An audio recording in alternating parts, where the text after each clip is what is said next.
시편 51편 1절부터 19절까지 교독하겠습니다. 시편 51편 1절부터 19절.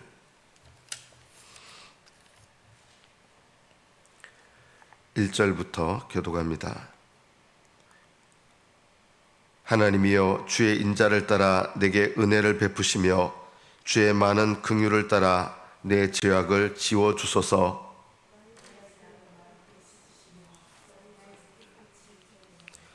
무릇 나는 내 죄과를 아오니 내 죄가 항상 내 앞에 있나이다.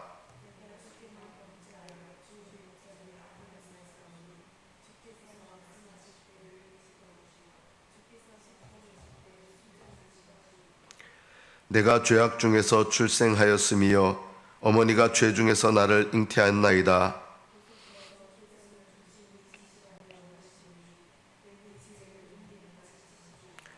우슬초로 나를 정결하게 하소서. 내가 정하리이다.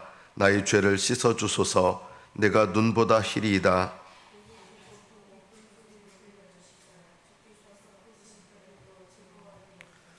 주의 얼굴을 내 죄에서 돌이키시고 내 모든 죄악을 지워주소서.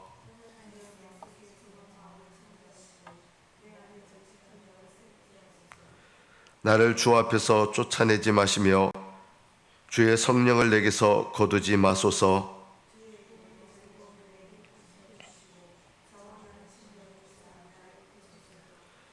그리하면 내가 범죄자에게 주의 도를 가르치리니 죄인들이 주께 돌아오리이다.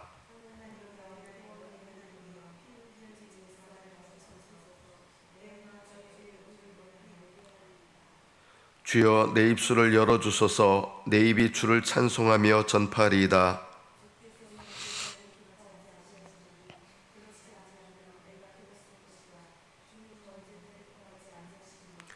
하나님께서 구하시는 제사는 상한 심령이라. 하나님이여, 상하고 통회하는 마음을 주께서 멸시하지 아니하시리이다.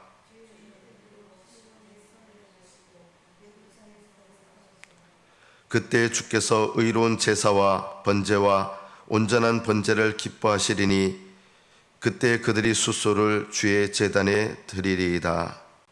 아멘. 여기까지 받들어 읽겠습니다.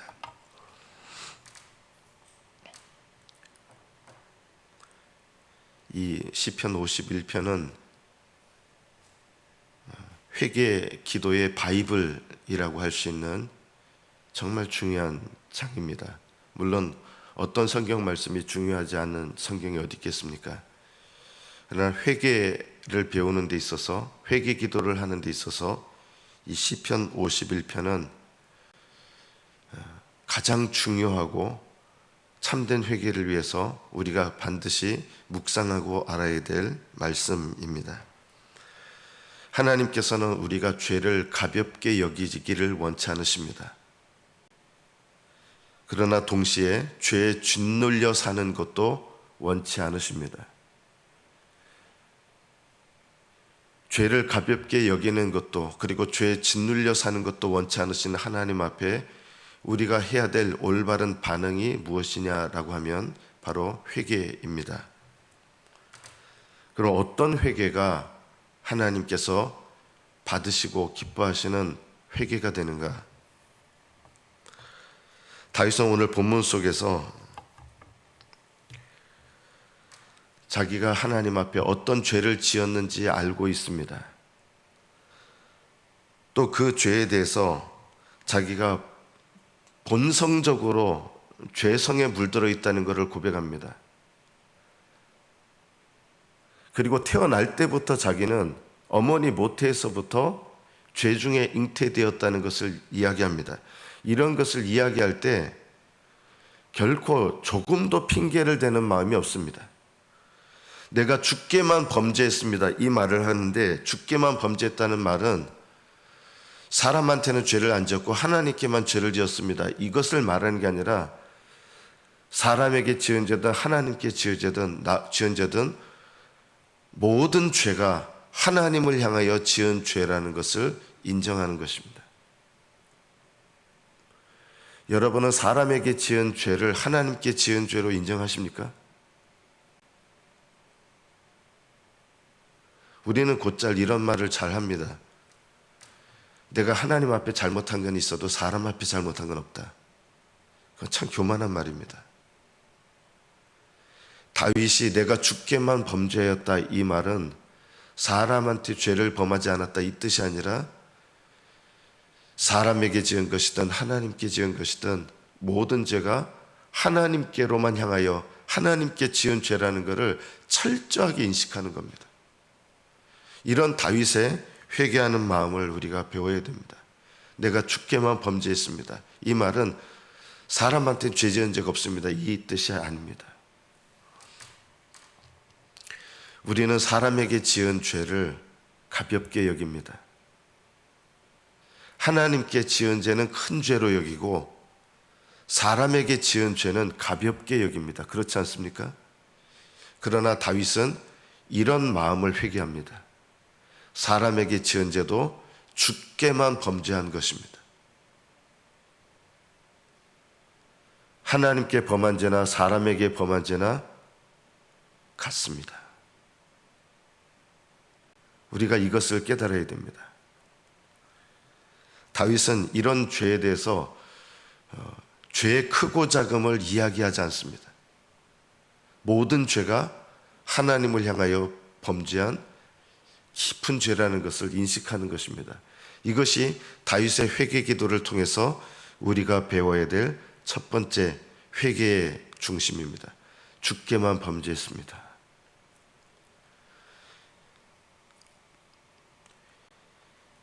다윗이 어머니가 죄 중에서 나를 잉태했습니다. 제가 태어날 때부터 죄인으로 태어난 걸 어떻게 합니까?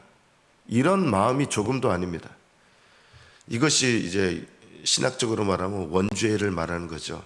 어머니가 죄 중에서 나를 잉태했습니다. 우리는 태어날 때부터 나의 존재가 시작할 때부터 죄인으로 시작했습니다. 우리는 아담의 범죄 때문에 망하는 것이 아니라 내 죄 때문에 망한다는 것을 알아야 됩니다. 원죄는 아담의 죄가 아닙니다. 우리는 이것을 정말 오해합니다. 원죄는 아담의 죄라는 겁니다. 아담의 죄가 아닙니다. 원죄는 내 죄입니다. 아담의 죄로 말미암아 아담의 죄를 통하여 하나님께서 나를 죄인이라 여기시는 게 원죄지. 그래서 원죄는 누구의 죄인지 아십니까? 내 죄입니다. 원죄는 아담의 죄가 아닙니다. 왜 우리가 남의 죄로 심판을 받습니까? 여러분, 우리가 지옥 가는 심판은 남의 죄로 심판받는 거 아닙니다. 내 죄로 심판을 받습니다. 다윗은 어머니의 태중에서부터 내가 범죄하였고 모태에서부터 제가 죄 중에서 잉태되었습니다. 변명하려고 하는 게 아니라 태어날 때부터 내가 죄인이라는 것을 철저하게 인식하고 회개하는 겁니다. 다윗은 오늘 이 시편 51편에서 요만큼도 자기의 죄를 핑계대거나 변명하지 않습니다. 우리는 죄를 핑계댑니다. 너 때문에 내가 그렇게 한 거야. 너 때문에 네가 잘못해서 이렇게 한 거야. 나라의 지도자가 우리 지도자 욕 너무 많이 하시면 안 돼. 하지 마세요. 아예. 우리가 지도자 욕들을 하면 어떤 일이 일어나냐? 내 죄를 깨닫기가 어려워집니다. 다른 사람의 죄에 대해서 육신적으로 판단하고 옳고 그름으로 판단하는 것을 자꾸 하시면 하나님께서 내 죄를 깨닫게 하시고 보게 하시는 그 영적인 민감함을 잃어버리는 거예요. 다른 사람의 죄에 대해서 지나치게 하시면 안 됩니다. 다윗은 결코 핑계하지 않습니다. 어머니 핑계하지도 않고 태어날 때부터 제가 죄인인 걸 어떻게 합니까? 이런 마음이 조금도 아니에요. 태어날 때부터 나는 죄인입니다. 철저하게 회개하는 거예요. 근원부터 회개하는 거예요.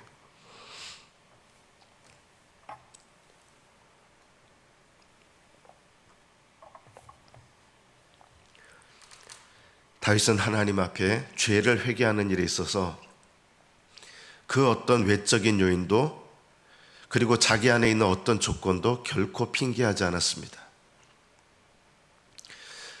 여러분, 교회도 핑계하시면 안 됩니다. 세상을 핑계하시면 안 됩니다. 죄악 세상 핑계하지 마십시오. 세상이 이렇게 죄로 물들었기 때문에 죄가 죄를 지을 수밖에 없는 그런 환경에 노출될 수밖에 없었습니다. 저희 부모님이 어려서부터 제가 죄질 수밖에 없는 그런 환경이 되겠습니다. 이런 것들이 바로 회개를 가로막는 것입니다. 하나님 앞에 나아가는 참된 회개는 어떤 핑계도 그리고 어떤 죄에 대한 회피도 용납하지 않습니다. 다윗은 철저하게 하나님 앞에 죄에 대한 책임이 자기에게 있다는 것을 이야기하는 것입니다. 그리고 그 죄를 어머니 모태에서부터 죄 중에 잉태됐는데 그게 자기 죄입니까? 여러분은 어떻게 생각하십니까? 다윗은 그것을 자기 죄로 인식합니다. 많은 사람들이 아니 생각도 못하던 때 어머니 뱃속에 있을 때 애가 무슨 죄를 지을 수 있습니까? 그리고 그게 자기 의지로 지은 죄도 아닌데 그게 왜 내가 회개될 죄입니까? 다윗은 그렇게 하지 않습니다. 하나님 앞에 타락한 자기의 본성에 대해서도 하나님 앞에 정직하고 철저하게 회개합니다. 이것이 바로 올바른 회개의 영입니다. 하나님께서 다윗에게 무엇을 원하셨습니까? 중심의 진실함을 원하셨다는 것입니다. 중심의 진실함. 이 중심이라는 말은 나의 내적 가장 깊은 곳에서도 하나님 앞에 정직하게 나타내라는 것입니다. 정직하게. 그래서 참된 회개의 요건들이 있습니다. 오늘 본문에 보면 정한 마음을 창조해 주십시오. 정한 마음은 깨끗한 마음이죠. 깨끗한 마음. 죄로 더러워진 내 마음을 아는 거예요. 하나님, 깨끗한 마음을, 정한 마음을 창조해 주십시오. 내 속에 정한 마음이 스스로 될 수 없다는 걸 아는 거예요. 그래서 다윗은 하나님께 회개할 때 저는 어쩔 수가 없는 인생이에요. 이렇게 하지 않는 거예요. 저는 원래부터 죄인이기 때문에 어쩔 수가 없어요. 이렇게 기도하지 않아요. 정한 마음을 창조해 주십시오. 창조라는 말은 없던 것에서 만드시는 거잖아요. 없던 것에서. 있던 것에서 변화시키는 게 아니라 없던 것에서 있는 것을 만드시는 거예요. 내 속에는 정한 마음이 있을 수가 없지만 하나님의 은혜로 내 속에 이 정한 마음, 깨끗한 마음을 하나님 창조해 주십시오. 이것이 참된 회개하는 사람의 마음의 중심의 진실함의 첫 번째입니다. 중심의 진실함의 두 번째가 뭡니까? 정직한 영을 새롭게 해달라고 기도합니다. 정직한 영이라는 말은 원문대로 하면은 우리말은 올바르게 곧다 이런 뜻이에요. 거짓말을 안 한다 이 뜻이 아니라 올바르게 곧다. 그래서 정직하다라고 번역했는데 맞아요. 세워져 있다 이 뜻이에요. 세워진 영이란 뜻이에요. 세워진 영. 정직한 영이라는 말은 하나님께서 다시 그 마음을 세워주신 거예요. 어떤 마음을 세워주시는 걸까요? 하나님을 향한 마음, 신실한 마음. 그런 마음이 다 무너져 버린 거예요. 그런 마음을 다시 세워달라고 해요. 깨끗한 영을 창조해 주시고 세워진 마음을 하나님 내 안에 새롭게 세워주십시오. 하나님을 향해서 세워지게 해달라고 마음이. 이것이 참된 회개의 두 번째 마음의 특징입니다. 세 번째 12절에 보면 주의 구원의 즐거움을 내게 회복시켜 주시고 자원하는 심령을 주사 나를 붙드소서. 자원하는 심령을 달라고 하는 거예요. 자원하는 마음이란 어떤 마음일까요? 하나님을 사랑하는 마음, 그리고 하나님을 기쁘시게 하려는 마음, 기쁘게 하나님께 헌신하고자 하는 마음. 이것이 자원하는 심령이에요. 올바르게 회개하는 사람은 이 세 가지가 반드시 있습니다. 깨끗한 마음, 하나님이 창조하시는 깨끗한 마음, 하나님께서 다시 새롭게 하사 세워주신 마음, 그리고 자원하는 마음을 주셔서 하나님을 사랑하게 하시고 기쁘게 섬기게 하시고 하나님을 위하여 내 인생을 자발적으로 드리고 싶어하는 이런 마음을 하나님께 구하는 거예요. 이런 마음을 주셔서 나를 붙들어 주십시오. 그리고 참된 회개의 영의 네 번째 특징은 이것입니다. 17절에 보면 하나님께서 구하시는 제사는 상한 심령이라. 하나님이여 상하고 통회하는 마음을 주께서 멸시하지 아니하리다. 참된 회개의 마음의 네 번째 중요한 특징은 상한 마음입니다. 상하다라는 말은 부셔졌다 이런 뜻입니다. 완전히 부서뜨려져 가지고 박살난 것, 깨어진 것. 하나님 앞에 모든 교만했던 마음, 내 스스로 섰던 이런 마음들이 그냥 완전히 무너져 가지고 깨져버리고 내 스스로의 힘으로 살아가려고 하는 이런 교만한 거 깨져버리고, 무엇보다도 뭐가 깨져버린 마음이요? 우리 안에 깨져야 될 정말 중요한 마음 중에 하나가 옳고 그름의 마음이 와장창 깨져야 됩니다. 우리는 이 마음이 깨어지지 않아서 참된 회개가 무엇인지를 잘 배우지 못합니다. 옳고 그름의 마음이 부서져야 됩니다. 옳고 그름의 마음은 그냥 마음이 절망하고 낙심하고 이런 마음이 아닙니다. 절망하고 낙심한 마음은 불신앙의 마음입니다. 뭐가 깨져야 되느냐? 옳고 그름의 교만한 마음이 깨져야 됩니다. 이것이 참된 회개에 있어서 정말 중요합니다. 그럼 상한 마음이 뭐냐라고 할 때 다윗은 다시 한번 그것을 더 구체적으로 말합니다. 하나님이여 상하고 통회하는 마음을 주께서 멸시하지 아니하시리다. 상한 마음이 뭡니까? 하나님 앞에 깨져야 될 게 깨진 마음이고 죄에 대해서는 통회하는 마음입니다. 다윗은 하나님 앞에 회개할 때 죄사함만 받는 걸 원하는 게 아니에요. 깨끗한 마음 달라고. 분명히 나단 선지자가 하나님께서 당신의 죄를 사하셨다고 했는데 다윗은 거기서 멈추지 않아요. 깨끗한 마음을 달라고. 그리고 죄에 대해서는 통회하는 마음을 가졌습니다. 그리고 하나님 앞에서 올바른 마음을 세워달라고, 회복시켜달라고, 그러면서 진심으로 다윗은 회개합니다. 이런 회개가 있어야 하나님 앞에 죄의 용서로 끝나는 것이 아니라 그 죄의 용서로 말미암아 그 죄의 용서의 뒤에 있는 하나님께서 세워가시는 마음의 역사들이 일어나는 것입니다. 그게 뭡니까? 마음을 정결하게 하시는 일, 마음을 거룩하게 하시는 일, 마음을 깨닫게 하셔서 통회하게 하시는 일, 마음을 깨닫게 하셔서 죄에 대해서 슬퍼하고 하나님을 향해서 찬송하고 하나님만을 높이고 하나님만을 인생의 중심으로 삼는 이런 진정한 마음의 변화, 참된 회개가 일어나게 되는 것입니다. 그리고 주님을 향한 입술을 열어서 진실한 찬양을 하게 되고 진실로 하나님을 올바르게 섬기는 법을 배우게 되는 것입니다. 제가 오늘 내 죄악을 지워주소서라고 간증하신 이 본문을 따라 간증하신 어떤 분, 안창모라고 이름 지어진 이 분의 간증을 읽도록 하겠습니다.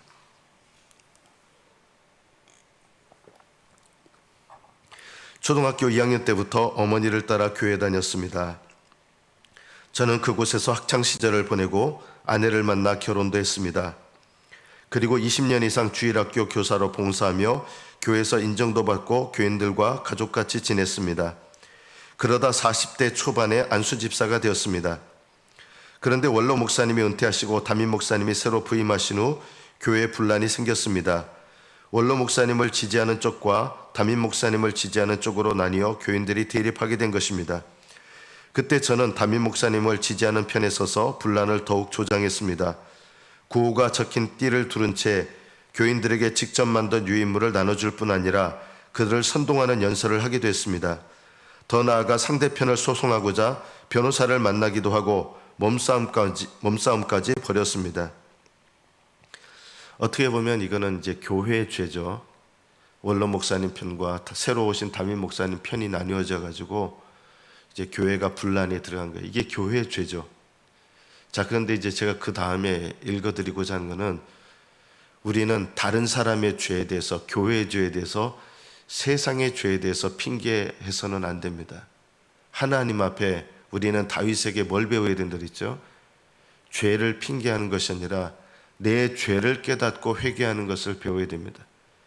여러분을 임신한 어머니도, 여러분이 자라왔던 가정도, 심지어 여러분이 자라왔던 그룹, 학교, 교회, 심지어 세상, 그것이 죄악으로 찌들려 있다 할지라도 우리는 내 죄에 대해서 결코 변명하거나 핑계하거나 회피할 수 없습니다. 자, 이분의 다음 이야기를 읽어보겠습니다. 그러다 결국 저는 그곳을 떠나 가족과 함께 다른 교회로 옮겼습니다. 이후 공동체에서 양육훈련을 받던 중에 모 교회에서 옳고 그름의 잣대로 저와 생각이 다른 교인들을 판단하고 정죄한 것이 떠올랐습니다. 그리고 그런 저 때문에 가족처럼 지내던 많은 교인이 실족하여 교회를 떠난 일도 생각났습니다. 그제야 저는 제가 주의 목전에서 씻을 수 없는 악을 행한 죄인임을 깨닫고 회개하게 되었습니다. 오늘 다윗처럼 저도 주께서 긍휼로 나의 죄악을 말갛게 씻으시고 우슬초로 나를 정결하게 하시며 내 안에 정직한 영을 새롭게 하시고 구원의 즐거움을 회복시켜 주시기를 간절히 기도합니다. 지금도 그때 일을 떠올리면 부끄럽기 짝이 없고 제가 실족하게 한 교인들을 생각하면 가슴이 미어집니다. 그럼에도 오늘 주신 말씀을 의지하여 교회 소그룹 리더와 청소년부 교사로서 제 수치를 나누고 복음 전파하는 일에 더욱 힘쓰겠습니다. 사실 이분도 다른 사람의 죄에 편승해서 죄를 범했습니다. 저는 여러분들에게 이분의 간증을 통해서 말씀드리고 싶은 것이 있습니다. 하나님께서 이 분을 사랑하신다는 것을 어떻게 아느냐? 교회의 분란을 조장하고 그 죄에 대해서 어느 누구도 다른 사람에 대해서 책임을 전가할 수 없습니다. 그런데 이분을 사랑하신다는 증거가 뭐냐? 이분이 비로소 자기의 죄를 깨닫고 진심으로 회개하게 된 것입니다. 하나님께서 사랑하시는 자의 정말 중요한 특징이 있습니다. 다윗이 밧세바와 간음을 행하고 그것으로 인생이 끝났다면 다윗은 불쌍한 인생으로 마쳤을 것입니다. 그러나 다윗을 사랑하시는 주님께서 다윗에게 허락하신 은혜의 기회가 뭐냐? 바로 회개입니다. 다윗은 진실한 회개로 하나님 앞에 나갔습니다. 어떤 성도님들은 다윗처럼 이렇게 큰 죄를 지었는데 나는 다윗보다 별거 아닌 것 같아요. 다윗의 회개를 통해서 우리가 그런 것을 보는 게 아니라 뭘 배워야 될까요? 다윗이 얼마나 하나님 앞에 진심으로 회개했는가? 다윗이 얼마나 하나님 앞에 중심으로 회개했는가? 깨끗한 심령, 하나님 앞에 정직한 영, 그리고 자원하는 심령, 상하고 통회하는 마음, 하나님 앞에 이 진실한 회개를 전심으로 사모하면서 하나님 앞에 진실된 회개로 나아갔던 것이 다윗이었습니다. 하나님은 다윗의 죄를 보신 게 아니라 다윗의 이 진실한 회개를 보셨던 것입니다. 여러분이 이 다윗의 시편 51편 이 가장 중요한 회개의 시를 통해서 다윗이 얼마나 큰 죄인인가 위로받는 것이 아니라 다윗이 하나님 앞에 얼마나 중심으로 진실한 회개로 하나님께 나아갔는가, 이것을 오늘 본문에서 찾아내시고 본받으셔야 하는 것입니다. 하나님 앞에 이런 마음과 이런 회개로 나아갈 때 하나님은 우리로 하여금 죄에 짓눌리지 않게 하시고 죄로부터 자유하게 하시고 평강하게 하시고 죄에 대해서 평강과 기쁨을 주시면서 그 자유함 속에서 기쁨으로 하나님을 섬기는 법을 배우게 하실 것입니다.